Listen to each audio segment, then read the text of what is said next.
পেয়ারা গাছের একটা হালকা প্রুনিং করা হলো। এই দেখুন আদা কেটে ফেলেছি, কারণ পেয়ারা গাছে যদি নতুন শাখার সঙ্গে ফুল আসে তাহলে সেই ডালটাকে রেখে দেওয়া ভালো, এবং ডালটা কিছু দূর গিয়ে আবার কেটে দিতে হয় যাতে ফলগুলো বড় হয়। এই হচ্ছে পেয়ারা গাছের মোটামুটি শাখা রাখার নিয়ম। তো দেখবেন যেখানে যেখানে আমার এই ফলগুলো হয়েছে সেগুলোর আমি শাখাগুলোর মাথা কেটে দিয়েছি যাতে ওইগুলো আর না বাড়ে, কিন্তু পারবে আবার হবে।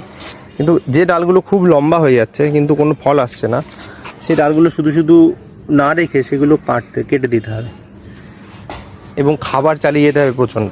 আপনি যদি পেয়ারা গাছে সারা বছরই মোটামুটি খাবার দিতে থাকেন তাহলে দেখবেন নতুন শাখা আসতেই থাকবে। তো যেটাতে ফুল থাকবে সেটাকে রেখে দিলেন, বাদ বাকি একটু লম্বা দেখছেন লম্বা হয়ে যাচ্ছে আর ফুল আসছে না, সেটা কেটে দেবেন।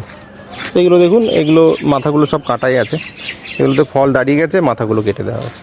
তো এরকম শাখা যখন বেরোবে ফুল সমেত সেটাকে রাখতে হবে, কিন্তু অবাঞ্ছিত ডালগুলো রাখা যাবে না।